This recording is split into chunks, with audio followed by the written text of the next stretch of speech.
네, 주일 3부 예배 참 잘 나오셨습니다.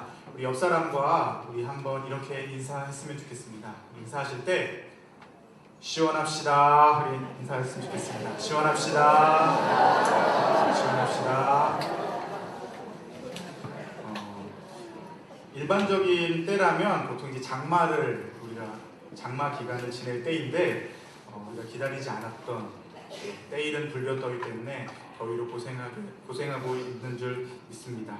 우리가 시원합시다라고 인사했던 것처럼 날씨도 시원해지고 그리고 여러분들의 삶도 시원하게 되고 우리 모두도 하나님의 마음을 시원케 해드리는 주의 거룩한 백성들이 되었으면 좋겠습니다. 설교를 시작하기 전에 퀴즈를 먼저 하나 내고 시작하도록 하겠습니다. 제가 여러 개의 단어를 하나씩 이렇게 띄워줄 건데 그 단어를 보고 공통적으로 떠오르는 단어를 여러분들이 용기 있게 누군가가 말씀을 해주시면 됩니다. 참고로 1부 예배 때는 4번 만에, 2부 예배 때는 3번 만에 맞추셨습니다. 훨씬 더 많은 인원들이 계시니까 쉽게 맞힐 거라 믿고, 먼저 첫 번째 단어입니다. 안성. 수련의 아닙니다. 두 번째 화성. 세 번째 기흥. 네, 2부 예배와 동전 휴게소입니다. 휴게소. 네, 교회 망향, 천안 삼거리, 정안 알방, 인삼랜드, 만남의 광장 준비했는데 굉장히 지적이십니다, 여러분. 고속도로 휴게소인데 이제 7월 초가 되고 날씨가 더워지니까 우리의 마음을 설레게 하는 단어가 있지 않습니까? 여름휴가. 여름휴가를 기다리고 있는데 여름휴가 하면은 여러분들 어떤 것들을 떠올리십니까? 굉장히 분위기 좋은 예쁜 펜션, 그리고 또 맛있는 여행지에 있는 맛있는 맛집들, 그리고 또 빼놓을 수 없는 것이 차를 타고 갈 때 중간에 들르게 되는 휴게소 아니겠습니까? 네, 여름 휴가 가는데 한 번도 휴게소에 들리지 않으면 그 아빠는 자녀들에게 굉장히 많은 미움을 당하게 될 것입니다. 맥반석, 오징어, 통감자 이런 것들을 먹어줘야지 그래도 올여름에 내가 휴가 잘 갔다 왔다 라고 생각을 하지 않겠습니까? 2부 때도 그랬는데 입에 또 침이 고여요. 네, 이렇게 입에 침이 고이게 왜 제가 갑자기 휴게소 타령을 하느냐, 죄송합니다. 바로 이 도시를 설명하려고 합니다. 우리 지도를 한번 함께 볼까요? 지도 보시면 지중해 연안의 지역을 나타내는 지도입니다. 지도를 보시면 중간에 파란색 화살표 2개가 있는데 혹시 보이시나요? 파란색 화살표 2개가 있는데 그 화살표가 가리키고 있는 지역이 바로 저 큰 로마 제국의 여러 지방 정부 중 하나인 아가야 주입니다. 네, 이름이 아가야예요. 아가야. 이제 귀여운 이름이죠. 아가야 주인데 아가야라는 글씨가 보이시죠? 그리고 아가야라는 글씨 오른쪽 위에 빨간 점이 있습니다. 그 빨간 점 지역이 바로 오늘 본문의 설교의 배경이 되는 고린도시라는 것이죠. 딱 보셔도 아시겠지만 고린도는 굉장히 그 유럽에 또는 지중해에 있어서 중요한 위치를 차지하고 있습니다. 이 서쪽으로는 빨간색 동그라미가 쳐져 있는 로마, 그 로마 정부의 중심인 이탈리아 반도가 있고요. 오른쪽으로는 성경에는 소아시아라고 소개되고 있는 현재로서는 터키 지방이 있습니다.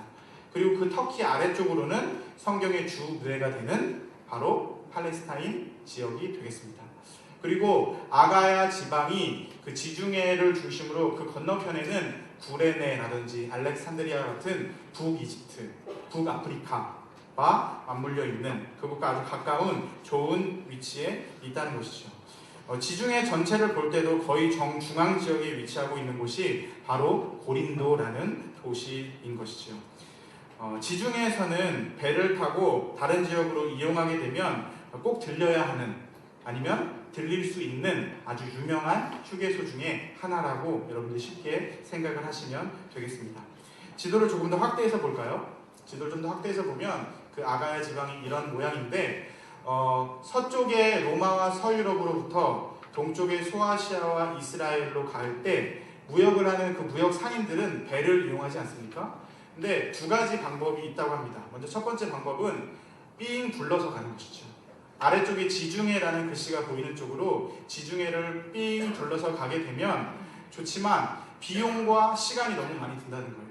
그리고 굉장히 위험하다는 겁니다. 해적의 위험, 그리고 갑자기 기후변화로, 기상변화로 인해서 파도가 높게 드높게 되면 굉장히 위험한 상황에 빠질 수 있어서 사람들이 가장 많이 이용하는 루트가 어디였냐면 바로 저 화살표의 루트입니다. 왼쪽에서 갈 때는 저 아가야 위쪽에 있는 좁은 해협을 지나서 고린도 도시 서편 항구에다가 그 짐을 다 내려놓는 겁니다. 그 짐을 운하 또는 육로로 동편 항구로 보내게 됩니다. 그럼 동편 항구에서 다시 새로운 배에 실어서 소아시아 이스라엘 지역으로 물건을 옮기게 된 거죠. 반대편도 역시 마찬가지입니다. 동편에다가 짐을 내려놓고 서편 항구로 보내게 되는 그런 상황이 생기게 된 것이죠. 그러한 특성상 어떤 환승센터, 물류에 있어서 집화장의 역할을 했던 도시가 바로 이 고린도 도시라는 것이었죠.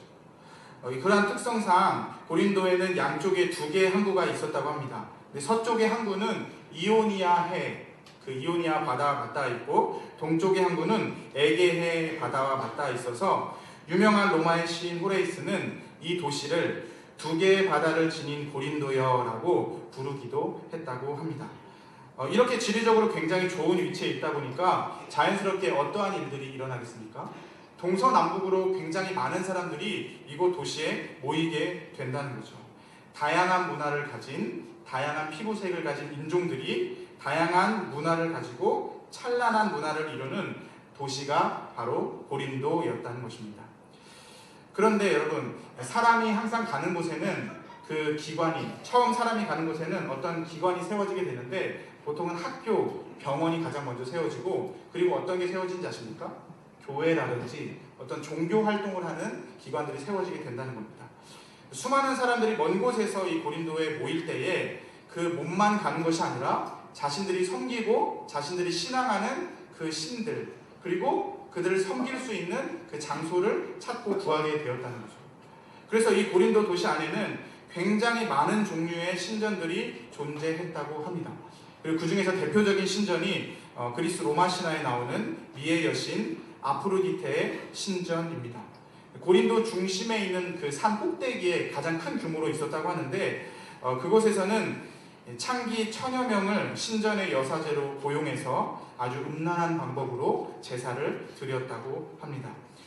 그러한 논란한 문화 때문에 후에 사람들은 음행하다라는 뜻을 가진 관용어인 코린디아 조마이라는 단어로, 이 단어가 원래는 고린도화 되다라는 원래 뜻을 가지고 있지만 그 안에 숨겨진 뜻으로는 음행하다, 간음을 행하다라는 뜻을 가진 단어로 사용을 했다고 합니다.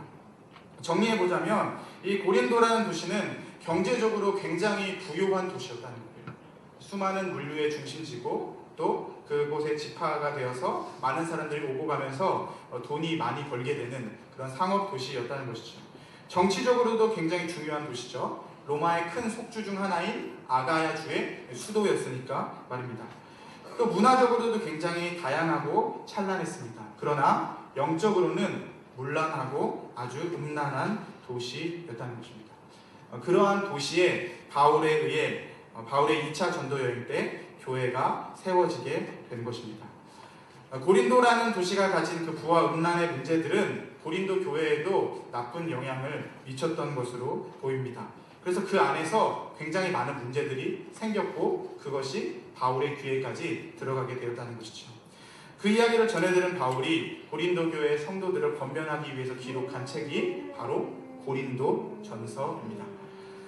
오늘 고린도 교회의 문제들을 우리가 함께 살펴보면서 그것이 그 교회의 문제라고 우리가 끝나는 것이 아니라 과연 그들이 가지고 있는 문제를 우리가 가지고 있지는 않은지 돌아보고 또 성경은 그러한 문제들을 어떻게 해결하라고 이야기하고 있는지 우리가 함께 깊이 상고해보는 시간들이 되었으면 좋겠습니다. 성령께서 저와 여러분의 마음을 주장하여 주시고 또 깨닫게 하셔서 오늘 선포되는 말씀 가운데 하나님의 뜻을 발견하는 복된 시간이 되시기를 바랍니다.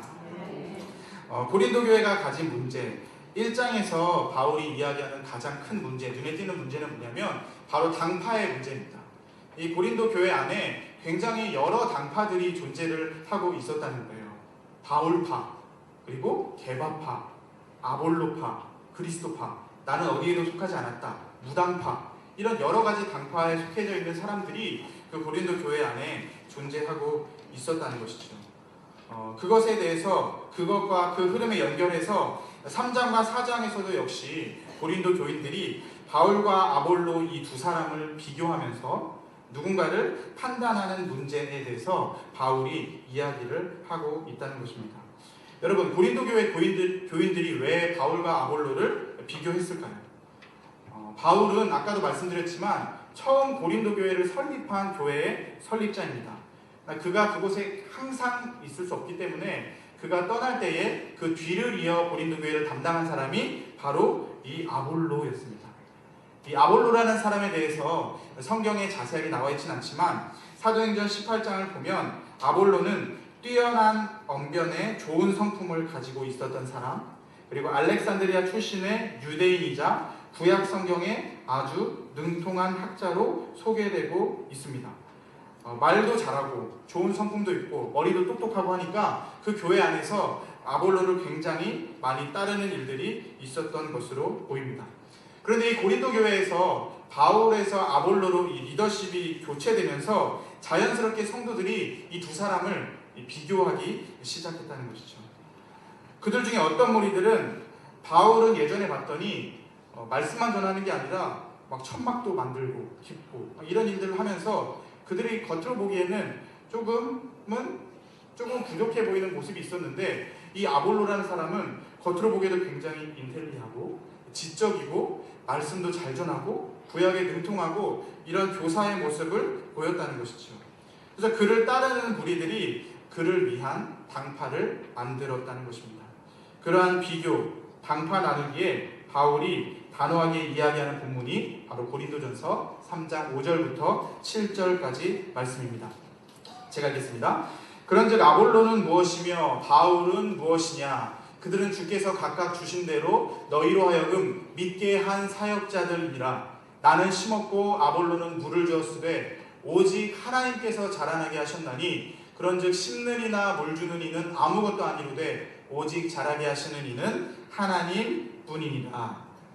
바울도 아볼로도 각기 하나님의 부르심이 달라서 그 기능이 다른 것뿐이지 어느 누가 낫고 어느 누가 못하다고 이야기할 수 없다는 것입니다. 모든 일들은 결국에는 하나님이 하신다고 바울이 고린도 교인들을 권면하고 있는 것이죠. 두 사람을 비교하는 데서 그치지 않고 고린도 교인들은 바울을 판단하기 시작했습니다. 고린도전서 4장 3절인데요. 우리 앞에 보시고 함께 한 목소리로 읽도록 하겠습니다. 시작!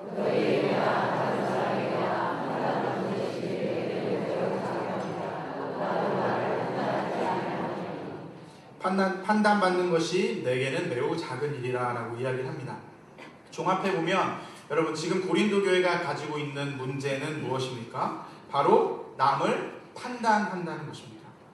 판단을 넘어서 판단하는 것에 그치지 않고 그 파당을 만들고 자신의 파당 안에 속해 있지 않은 사람들을 깎아내리고 비방하는 자리까지 나아간다는 것이죠. 이렇게 고린도 교회의 남을 향한 판단은 여러분 어디서부터 비롯되는 것입니까? 고린도 교회 성도들이 왜 다른 사람들을 이렇게 판단할 수 있는 것이죠? 바로 그들이 가진 교만 그리고 그들이 자랑하는 것 때문에 다른 사람을 판단한다고 성경에서는 이야기를 하고 있습니다. 그렇다면 그들이 자랑하는 것은 무엇일까요? 고린도 교인들이 자랑하는 것이 무엇일까요? 서두에 고린도적인 생활, 코린디아조마이는 성적으로 음란한 그리고 부패한 모습을 부정적으로 표현한 단어라고 이야기를 했습니다. 그런데 고린도라는 그 단어가 긍정적으로도 사용할 때가 있었는데 바로 고린도적인 말, 고린도적이란 말은 어떤 의미를 가지고 있냐면 기독교 변증가 아리스티데스에 따르면 화려하고 유식한 말을 가리키는 용어를 바로 고린도적인 말이라고 이야기를 했다고 합니다. 그러니까 이 고린도 사람들이 성적으로 굉장히 문란했지만 그러나 그들이 사용하는 언어는 굉장히 화려하고 그리고 유식했다고 하는 것이죠. 고린도 교회가 자랑하는 것, 그들이 가진 그 어떤 것, 그들을 교만하게 하는 것, 그것이 뭐냐면 바로 지혜라는 것입니다. 지혜. 지도를 한번 다시 보실까요? 지도를 보시면 고린도 도시 오른쪽에 어떤 도시가 있죠? 고린도 도시 오른쪽에 어떤 도시가 있습니까? 네, 아테네라는 도시가 있지 않습니까? 여러분 아테네 하면 뭐가 떠오르시나요? 고대 철학자들의 도시라는 것입니다. 철학과 수사학이 굉장히 발달한 철학의 도시가 바로 아테네라는 것이죠. 성경에서도 유대인들은 표적을 구하고 헬라인들은 지혜를 구하고 라고 이야기를 하지 않습니까? 기본적으로 세상의 이치를 지혜와 철학으로 어떻게든 풀어보고자 하는 그런 이성적인 갈망들이 많았던 사람들이 바로 헬라 사람들, 고린도 사람들이었다는 것이죠. 그리고 그러한 그들의 성향이, 그들이 가지고 있는 어떤 지적인 능력이, 화려한 언변이 그들 스스로에게 자랑이 되었고, 그들이 가진 것을 가지고 다른 사람들을 판단하고 평가하기 시작했다는 것입니다. 심지어는 고린도 교회를 설립한 바울에게까지 말입니다. 여러분, 고린도 교회가 가진 이 문제를 통해서 우리 자신을 돌아볼 필요가 있습니다. 바로 우리가 다른 누군가를 판단하는 태도 말입니다. 우리가 살아가면서 다른 사람들을 판단하고 평가하는 일들이 얼마나 많습니까? 그리고 그 판단의 대부분은 남을 더 높여주고 남을 칭찬하고 남을 더 치켜 세우기 위한 판단이 아니라 주로 다른 사람들을 낮잡아보고 그 사람들 위에 내가 서고 그 사람들을 짓밟고 내가 높아지는 판단을 더 많이 한다는 것이죠. 그리고 그렇게 하기 위해서 우리는 어떤 방법을 사용하죠? 비방, 혐오, 분열, 편가르기의 방법을 사용을 한다는 것입니다.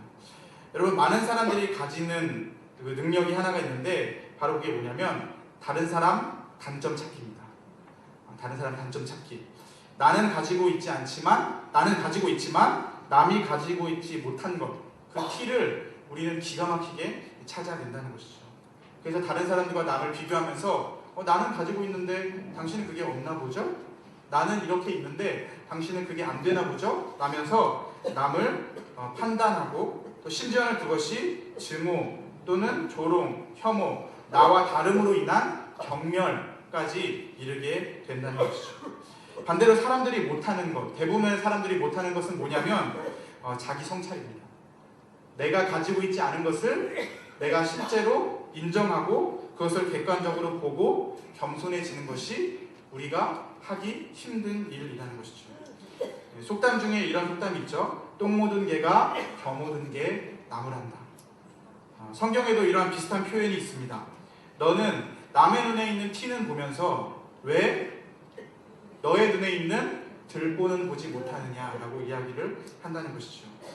다른 사람에게 묻어있는 조그만 겨, 남의 눈에 보이지도 않을 것 같은 그 작은 티는 발견하면서 내 몸에 묻어있는 똥, 그리고 내 눈에 있는 들보는 발견하지 못하는 것이 바로 우리들이라는 것입니다. 여러분, 왜 그렇죠? 왜 그렇습니까? 왜 이러한 특징을 우리는 가지게 되는 것입니까? 왜냐하면 우리는 죄인이기 때문에 그렇습니다. 마음 깊숙한 곳에 나 자신이 누군가의 밑에 들어가려고 하기보다는 누군가를 판단하는 자리에 서고자 하는 마음들이 계속해서 우리의 마음속에서 일어나게 된다는 것이죠. 그 판단자의 위치에 선다는 게 어떤 것을 의미하는 거냐면 바로 하나님의 자리를 차지하려고 이 사람이 하나님의 위치에 서려고 하는 마음들이 우리의 마음속에 있는 죄성의 특징이라는 것입니다. 여러분, 아담과 하와가 선악과를 왜 따먹었습니까? 그들이 하나님처럼 되려고 선악과를 따먹은 것은 아닙니까? 그로 인해서 죄악이 시작되었고 그 죄성이 우리 가운데 여전히 남아 있다는 것이죠. 그러나 사랑하는 성도 여러분, 이것을 반드시 기억하시기 바랍니다. 죄인들은 하나님 앞에서 덜 죄인, 더 죄인이 없다는 것입니다. 하나님 앞에서 우리는 모두가 똑같은 죄인입니다. 똥 묻은 개가 겨 묻은 개를 나무랄 수 없고요. 덜 죄인이 더 죄인을 마음대로 판단할 수가 없다는 것이죠. 우리 옆에 사람들과 한번 함께 이야기해 보도록 하겠습니다. 우리 간단한 손유희 우리 수화를 하면서 우리 할 건데 한번 따라해 보시겠습니까? 당신이나 나나 도끼인 객끼이다. 당신이나 나나 도끼인 객끼이다. 이렇게 하시면 안 됩니다. 이렇게 하시면 안 되고 엄지와 검지를 붙여주셔야 됩니다. 네, 우리 옆 사람에게 저한테만 하지 마시고요. 네, 우리 옆 사람에게 한번 당신이나 나나 도끼인 객끼입니다 하고 서로 인사하도록 하겠습니다. 시작.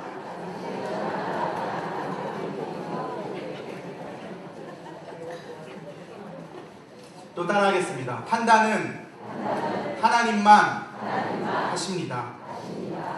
여러분, 완전하게 공의로우신 분, 오직 유일하게 우리를 판단할 수 있는 유일한 재판장은 바로 여호와 하나님 한 분뿐이십니다. 바울도 자신을 판단하는 고린도 교인들에게 그래서 이렇게 이야기를 한 것입니다. 고린도전서 4장 4절입니다. 함께 읽겠습니다. 시작. 내가 자책할 아무것도 깨닫지 못하나 그러나 이로 말미암아 의롭다함을 얻지 못하노라. 다만 나를 심판하실 이는 주시니라. 다만 나를 심판하시는 이는 주시니라 라고 이야기를 하고 있습니다. 하나님이 보시기에 여러분이나 저나 누구든지 모든 사람들은 도끼인 객기인이라는 거예요. 근데 여러분, 죄가 가득한 사람들이, 자랑하고 교만하기를 즐겨하는 사람들이 어떻게 그것을 받아들이고 어떻게 그것을 인정할 수 있습니까? 어떻게 내 자랑을 모두 내려놓고 그렇게 나도 죄인입니다, 내가 하나님 앞에서 죄인입니다 라고 고백할 수 있냐는 거예요. 고린도전서 4장 7절에서 바울은 이러한 대답을 하고 있습니다. 누가 너를 남달리 구별하였느냐? 내게 있는 것 중에 받지 아니한 것이 무엇이냐? 내가 받았은즉 어찌하여 받지 아니한 것 같이 자랑하느냐? 바울이 뭐라고 이야기합니까? 내게 있는 것 중에 받지 아니한 것이 무엇이냐라고 이야기하는 거죠. 너희들이 가진 모든 것 중에 너희들이 가진 그 부도, 너희들이 가진 그 문화의 찬란함도, 너희들이 가진 그 헬라인들의 그 지혜도 하나님으로부터 받지 않은 것이 아무것도 없다는 것입니다.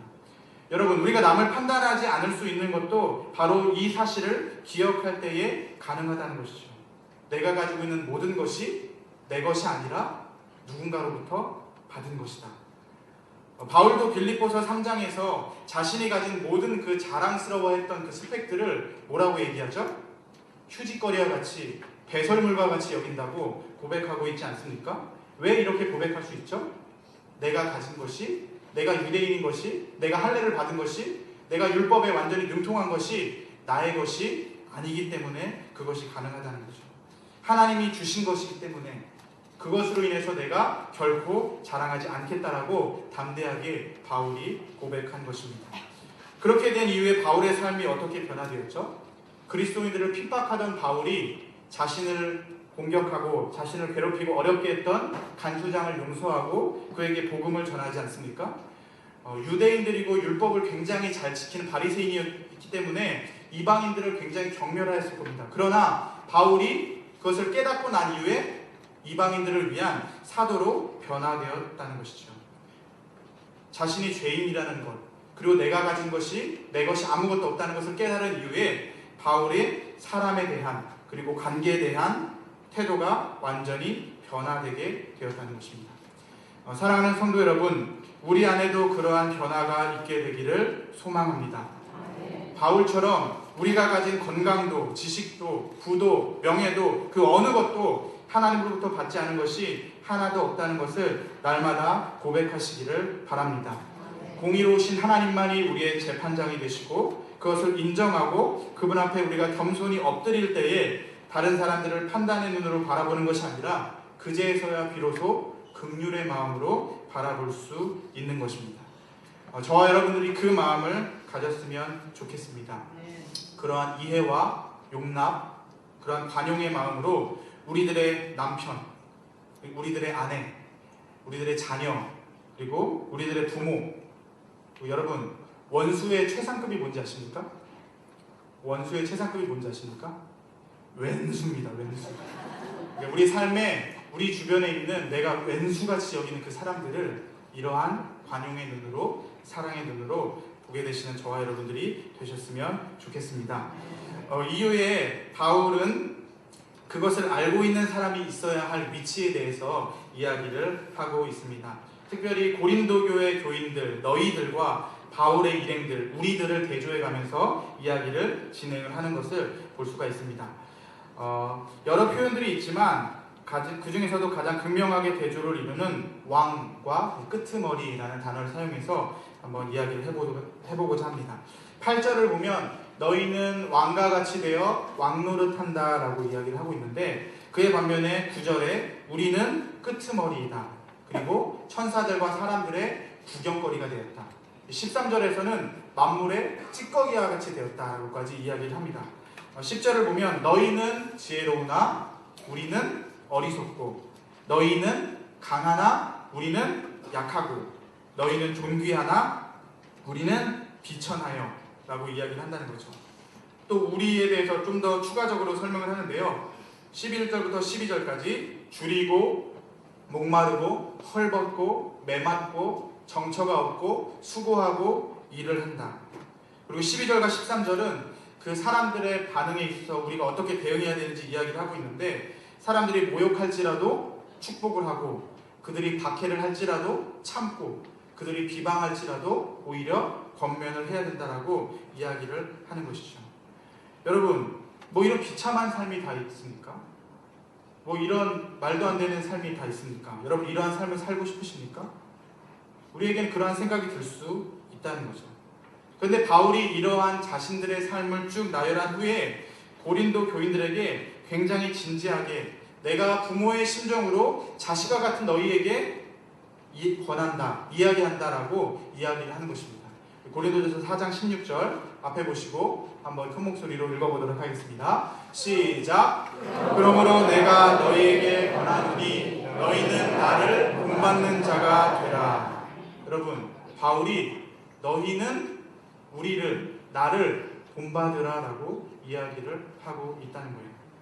여러분, 이 권면은 그들로 하여금 왕의 자리에 있으라고 하는 것입니까? 아니면 끄트머리에 있으라고 하는 것입니까? 왕의 자리에 있으라고 하는 것입니까? 끄트머리에 있으라고 하는 것입니까? 끄트머리라는 것이죠. 바울이 그들에게 있으라고 하는 것이 아니라 바울이 자신의 상황을 표현할 때 내가 끄트머리에 있었다라고 이야기하지 않습니다.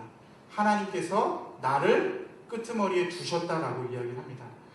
그 끄트머리에 두는 것은 바울이 아니라 하나님이시라는 거죠. 여러분, 하나님은 왜 그 하나님을 믿는 사람들, 하나님 앞에 있는 그 백성들을 왜 끄트머리에 두십니까?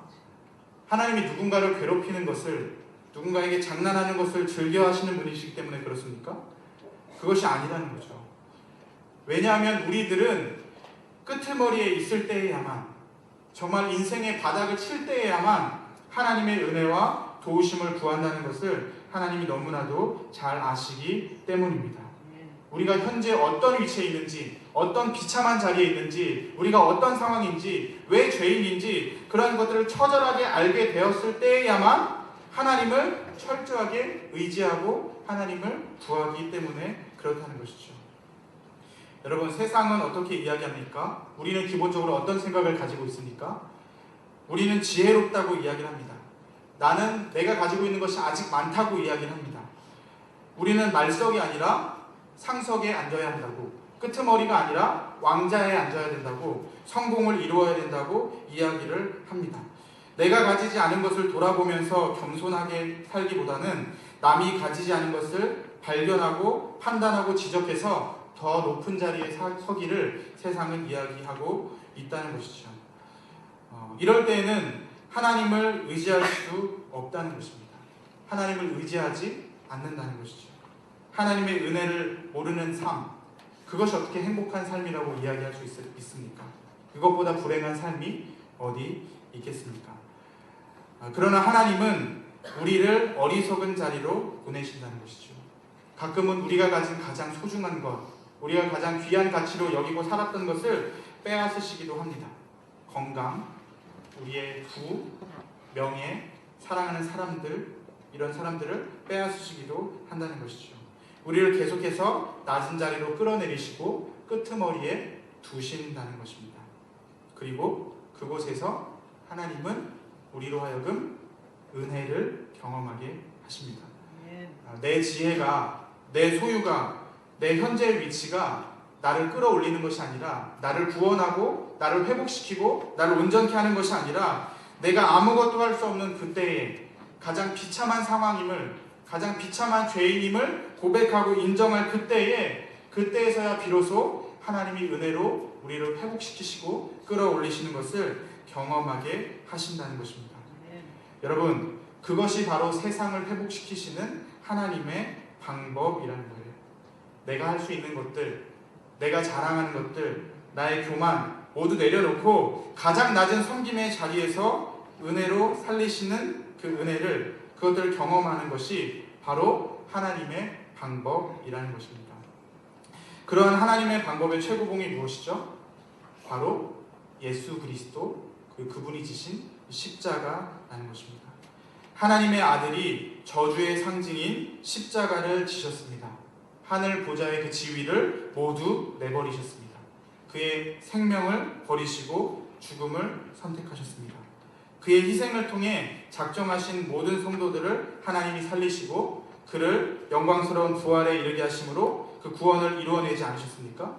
그래서 바울도 복음을 전할 때 너희들이 가지고 있는 말의 지혜로 복음을 전하는 것이 아니라 바로 십자가에 미련한 도를 전한다고 고린도전서에서 반복적으로 이야기를 하고 있는 것입니다. 고린도전서 1장 17절, 그리스도께서 나를 보내심은 세례를 베풀게 하려 하심이 아니요 오직 복음을 전하게 하려 하심이로되 말의 지혜로 하지 아니함은 그리스도의 십자가가 헛되지 않게 하려 함이라. 1장 23절과 24절, 우리는 십자가에 못 박힌 그리스도를 전하니 유대인에게는 거리끼는 것이요 이방인에게는 미련한 것이로되 오직 부르심을 받은 자들에게는 유대인이나 헬라인이나 그리스도는 하나님의 능력이요. 우리 2장 2절은 우리 앞에 보시고 한번 함께 한 목소리로 읽도록 하겠습니다. 시작. 내가 너희 중에서 예수 그리스도와 그의 십자가에 못 박힌 너희는 아무것도 알지 않으려고 작정하였습니다. 바울이 이야기하는 것이 뭐예요? 유대인들은 표적을 구하고 헬라인들은 지혜를 구하지만 내가 너희에게 전할 것은 표적과 지혜를 이야기하는 것이 아니라 너희가 보기에 거리끼는 것, 너희가 보기에 어리석어 보이는 이 예수 그리스도, 그분의 십자가에 못 박히심 외에는 내가 전할 것이 없다. 내가 이것만을 전하겠다라고 이야기를 하는 것이죠. 사랑하는 성도 여러분, 우리가 왕의 자리에 있으려 하기보다 하나님께서 바울을 두셨던, 그리고 예수님이 순종하여 걸어가셨던 끄트머리로 가는 길을 본받는 저와 여러분들이 되시기를 축원합니다.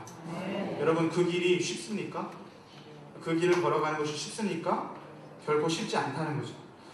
평소 때는 가사의 의미를 생각하지 않고 부르다가 이제 어느 날 문득 가사를 생각하면서 부를 때 굉장히 은혜가 되는 찬송들이 있습니다.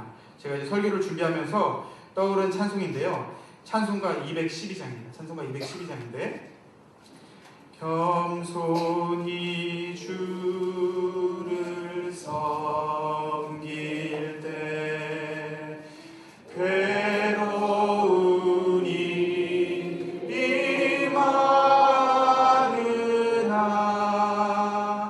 구주여 내게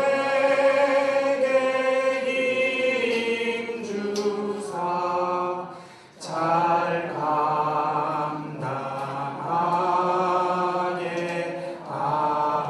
가사를 생각하면서 함께 부르도록 하겠습니다. 겸손히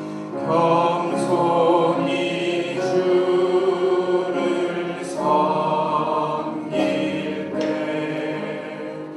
괴로운 일이 많으나 구주여 내게 힘 주사 잘 감당하게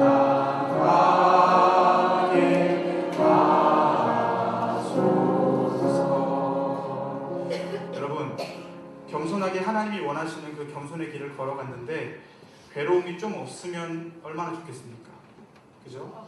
괴로움이 적었으면 얼마나 좋겠습니까? 하지만 괴로운 일들이 많다는 겁니다. 결코 쉽지 않다는 겁니다.